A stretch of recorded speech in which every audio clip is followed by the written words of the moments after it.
Hey guys, it's Justine and we are in Cupertino for by far my most anticipated event of the year. This is like my birthday, my Christmas, my Easter, my Thanksgiving, everything all in one. This is the iPhone 16 announcement day. Now not only did we get the iPhone 16, but we also got the 16 Pro. We've got new Apple Watches. We have a new color of the Apple Watch Ultra. They didn't do a brand new refresh for the Apple Watch Ultra 2, but this new satin black color is so beautiful. We also have a huge refresh to the AirPods lineup. Finally, AirPods Max has USB-C. All right, there's so much to get into. This is going to be a very comprehensive overview of everything that they announced, everything that they talked about. So let's start now. So first up, let's start with the Apple Watch Series 10. This is by far the biggest display yet, and it's 10% thinner than the Series 9, and it's actually larger than the Ultra 2. So if you're coming from the Series 6, the display is 30% bigger. They're using a wide-angle OLED display that's 40% brighter when viewed from an angle, as well as making everything far more readable. Plus, it has this always-on mode. The display now updates every second instead of once a minute without taxing the battery. You can get up to 18 hours of battery or up to 36 hours in low power mode. So you'll be able to wear this all day and never miss a closing your move ring goal. So here's the new Apple Watch. This is the jet black. It's actually really cool. I love the color. It's super shiny and it's so much thinner than you'd really expect it to be. Like, take a look at this.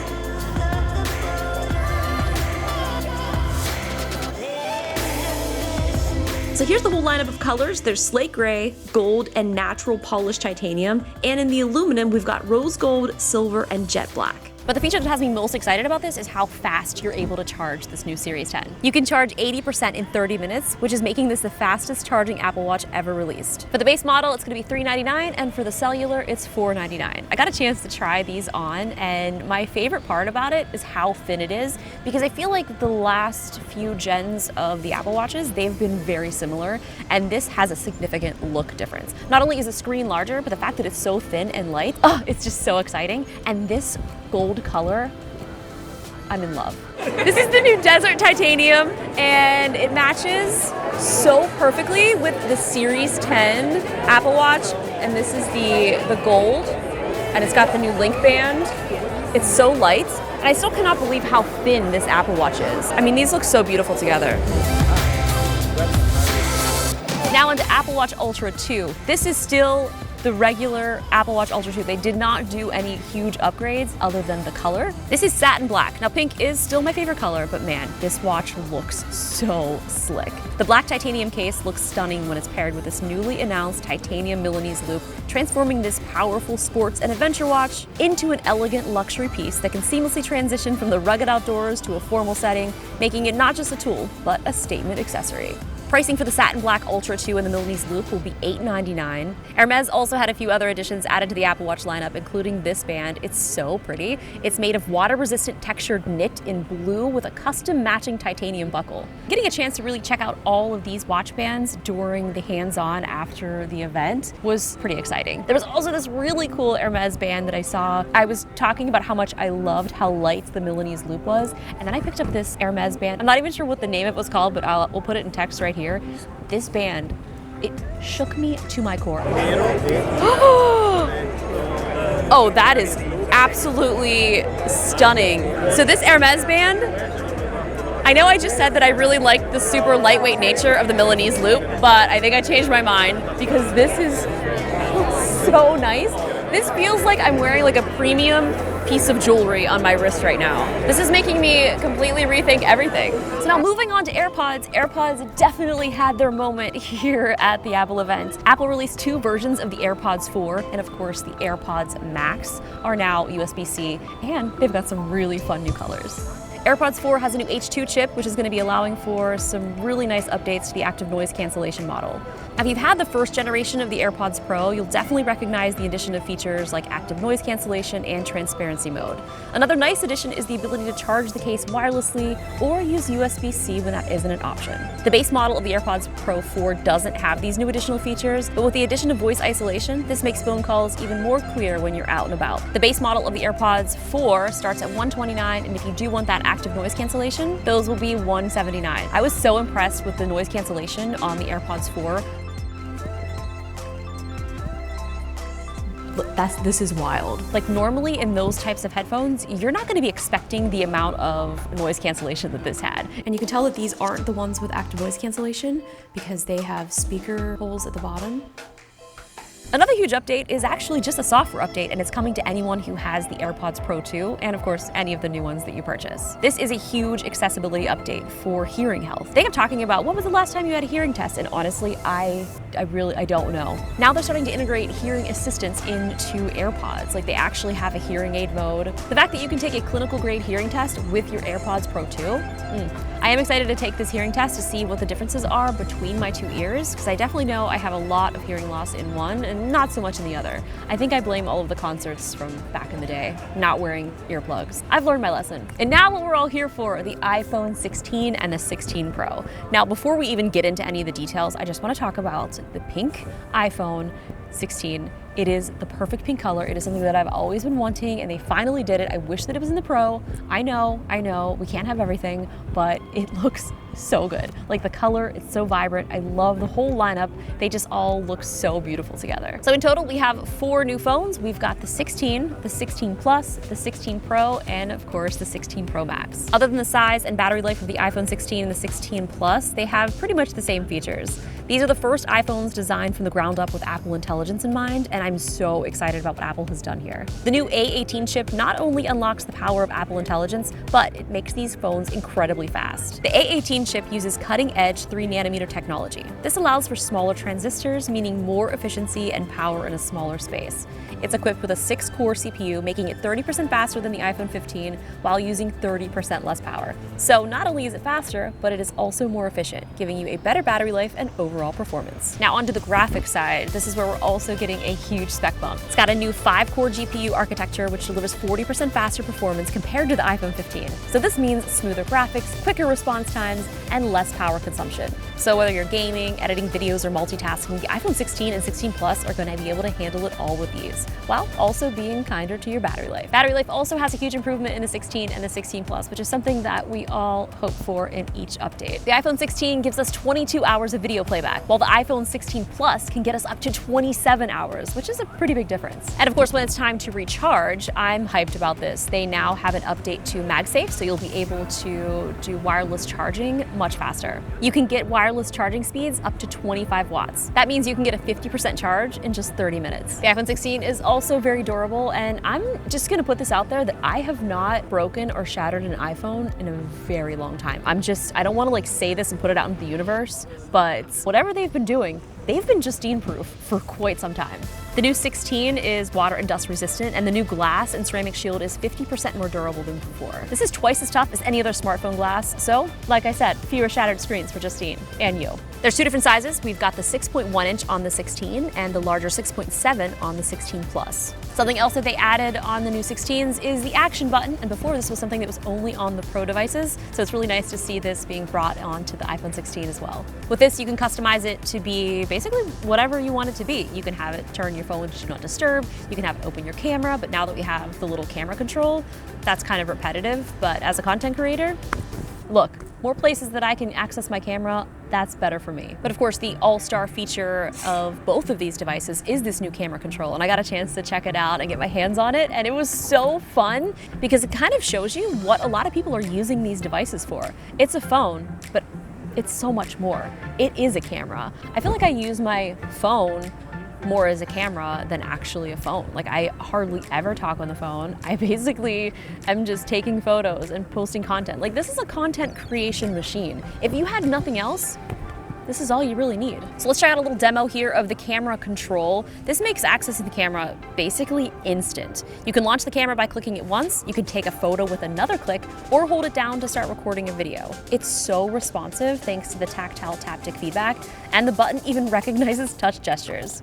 Light taps can bring up an advanced camera setting, and you can adjust the f-stop so you can fine-tune your shots with ease. This really is turning your phone into a camera. So speaking of cameras, the iPhone 16 has a 48 megapixel camera, capturing more detail and light than ever before. The 2x telephoto lens allows you to grab great shots in low light conditions because it captures 1.6 times more light.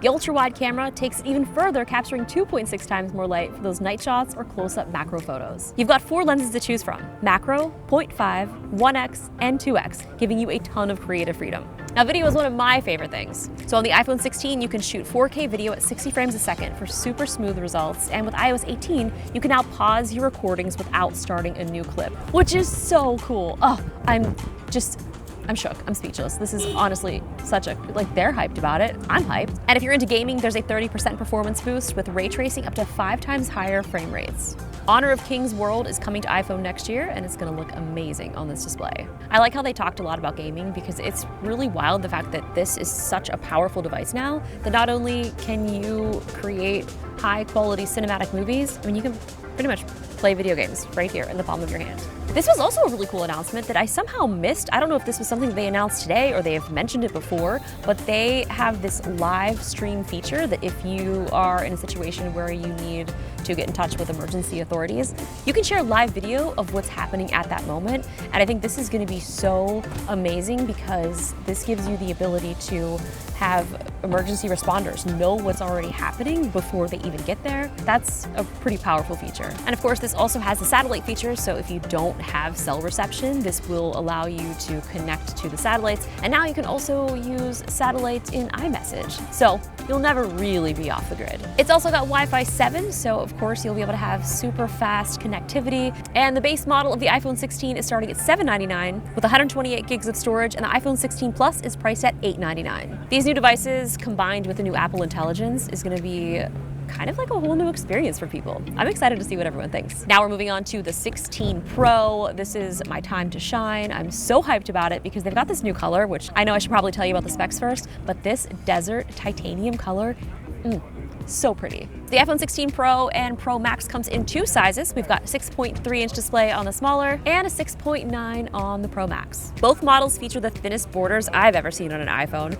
making the display feel so much more immersive and seamless than ever before. And Apple is delivering their best battery life yet on these Pro models, so you can count on it lasting all day. These are being powered by the new A18 Pro chip, which is built with 2nd-generation 3nm transistors. The 16-core neural engine handles 35 trillion operations per second and offers a 17% increase in memory bandwidth. It means that these phones can run 13% faster than the A17 Pro models, making them so much more powerful and efficient. The 6-core GPU is now 20% faster than its predecessor, delivering twice the speed for ray tracing, making these phones perfect for gaming, augmented reality, and high-performance tasks. On the iPhone 15, shooting in ProRes Log was so much fun. Like, the shots that you're able to get is just...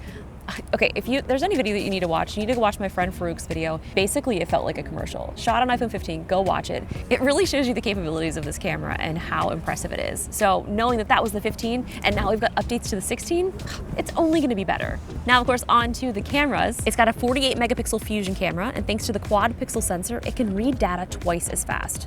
You're also getting a 48 megapixel ultra wide camera, and for zoom lovers, there's a 5x telephoto camera.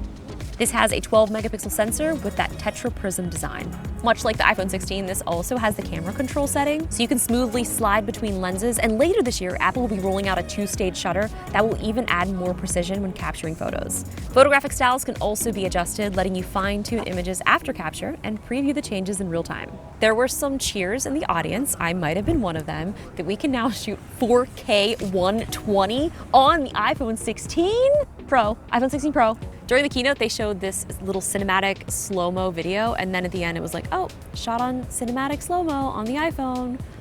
So cool. So you have the ability to record 4K 120 ProRes and log formats, and the new playback speeds are also available in the Photos app, so you can get even more control. Now onto the audio side, usually I will sometimes plug in a little USB microphone here. I'll use the DJI Mic 2 to get really clear audio, but they've got some really fun AI audio features now. There's 4 studio quality mics with a much lower noise floor, so this will give you cleaner, crisper sound recordings. With spatial audio capture and a new audio mix feature, you can choose which sound source to focus on, making it so perfect for live performances or even interviews. Apple's even updating voice memos, allowing you to layer tracks without needing headphones. Now, this is kind of where the AI features come into this audio mix feature. When they showed this demo during the keynote, yeah, I was pretty impressed. I can't wait to see how it actually holds up. They show how easy it is to reduce background noise or focus on specific voices, depending upon what you're going for. The first option is in-frame, which is perfect if you want to capture the voices of the people on camera, even if there's talking going on off-screen. This helps you focus on the main action without distractions from background conversations. Then there's studio mode. This option makes the voices sound like you're recording in a professional studio with sound dampening walls. And then there's cinematic mode. This one captures all of the voices around you and consolidates them in front of the screen. So with this audio mix, you basically just choose the setting that you want and voila, it's magic. It just works. Battery life, iPhone 16 Pro, what have we got? Oh, that's right, we've got up to 33 hours of video playback. Now, battery life is always a controversial topic, but on the iPhone 16 Pro, they're saying that you can get up to 33 hours on the Pro Max and up to 27 hours of video playback on the iPhone 16 Pro. That's a pretty long time. We'll definitely be putting that to the test, for sure. That's almost 4 hours more than the iPhone 15 Pro Max. The one question that I had while I was watching this keynote and all of this talks of the camera control is, how am I gonna use a case? Because it kind of has like a touch feel, like you're gonna be scrolling on the camera control. Well, of course, Apple has thought of it all. They have a case that basically kind of will just transfer your touch through the case, and it should work perfectly fine. So it's really great to know that these new cases will be optimized for this new camera control and also updated for the new Qi 2 wireless charging. So all of the concerns that we had, at least will be perfectly fine with Apple cases. I'm not sure if any of those third-party case people are ready for this one though. So the iPhone 16 Pro is starting at $999 for 128 gigs of storage, and the Pro Max is $1199 for also 128 gigs. I'm curious though, which phone are you guys gonna get? Well, I hope you guys enjoyed this comprehensive look at all of the things that they announced here at the iPhone event. I'm so excited to get my hands on all of these. And if you guys haven't already, be sure to like this video, comment, and let me know what you would like to see me test out as soon as I get any of these devices. Be sure to subscribe and hit the bell to be notified so you'll know when I post new videos. And be sure to follow me all over on social, Instagram, TikTok, Twitter. I still can't bring myself to call it X. And even Snapchat. I'll be posting a ton of content, so be sure to stay tuned. I'll see you guys in the next one. Bye! Thanks for watching.